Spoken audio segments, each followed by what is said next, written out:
रोशनाबाद स्थित Shivam academy school, जो कि सिर्फ कक्षा 8 तक मान्यता प्राप्त है, उन्होंने 10वीं कक्षा के तमाम एडमिशन कर लिए थे और उनकी फीस भी पूरी जमा कर ली गई और उन सभी का एडमिशन रुड़की स्कूल में होना दर्शाया गया था।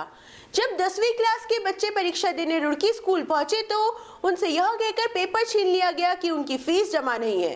निर्दोष बच्चे परीक्षा से वंचित रह गए और उन्होंने अपने माता पिता के साथ शिवम एकेडमी स्कूल में हंगामा करना शुरू कर दिया। आपको बता दें कि हरिद्वार शिक्षा विभाग की अनदेखी के कारण इस तरह के स्कूलों में आए दिन बच्चों के भविष्य के साथ खिलवाड़ होते देखा जा सकता है, लेकिन शिक्षा विभाग के कानों में जू भी नहीं रही थी। अब देखना ये है कि शिक्षा विभाग के आला अधिकारियों द्वारा इस स्कूल पर कार्रवाई की जाएगी या फिर यही सब चलता रहेगा।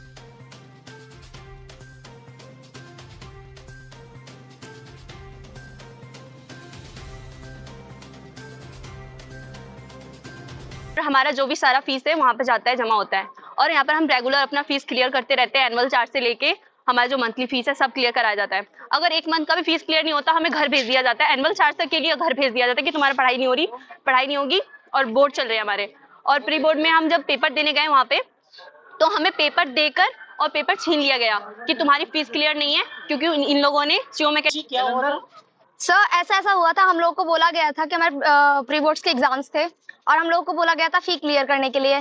हम सबके पेरेंट्स ने मतलब फी क्लियर कर दी थी, पता नहीं कैसे कैसे जैसे भी अरेंज किया, बट इन लोगों ने ऐसा किया कि डेट भी दे दी, मैसेज भी आ गया कि हाँ हम लोग का एग्जाम है, 7 बजे से एग्जाम स्टार्ट है। हम बच्चे यहाँ पे आए, हम लोग को यहाँ से लेके जाया गया। वहां पे से हमें एग्जाम जब हम कर रहे थे, शीट्स हमें मिल चुकी थी, सब कुछ मिल चुका था। उसके बाद भी इन लोगों ने उसके बाद उन लोगों ने एग्जाम स्टार्ट कराया। देन बच्चों के बीच में से हमें वहां से उठाया गया कि तुम लोगों की फी क्लियर नहीं है, ऐसा वैसा। हम लोग को पहले इधर बुलाया गया, फिर उसके बाद बाहर बुलाया गया, हम लोग बाहर गए। इसके बाद वहां से हम लोग को बाहर भेज दिया गया कि आप लोगों का पेमेंट क्लियर नहीं है, ये है वो है। मेरे 2 बच्चे हैं, एक 9th में एक 10th में। एक का नाम किशन है, एक का नाम संजना है। तो सर ये परसों इनकी पेपर देने के लिए रुड़की गए, तो जाने के बाद इन्हें वापस कर दिया, जिसमें हमारी फीस वहाँ पे पूरी जमा है।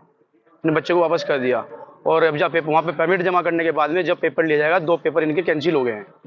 तो बच्चों के कैसे एग्जाम होंगे जी, कैसे क्लियर करेंगे एग्जाम? अगर ये पेमेंट जमा वहाँ पे कर देते तो पेपर लेने के लिए वो आएगी। इन्होंने पेमेंट जमा नहीं करा। अभी हमें अंदर बात करने के लिए इनके लड़के ने धक्का मुक्का देकर हमें बाहर कर दिया और बोलने की भी। हमारे स्कूल ने जो फीस जमा है वहाँ पर बच्चों ने, जो 10th क्लास के बच्चे थे, उनकी फीस इनकम्प्लीट थी हमारे यहाँ, ठीक है। और आज हमारी जो व्हीकल थी वो खराब थी, ट्रांसपोर्ट खराब था, इस विषय में गाड़ी हमारी लेट हो।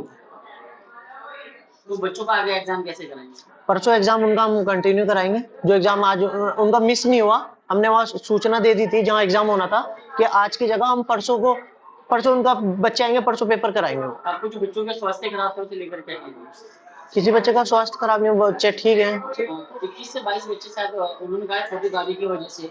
आज कल 21 बच्चे नहीं आए थे हमारे स्कूल में।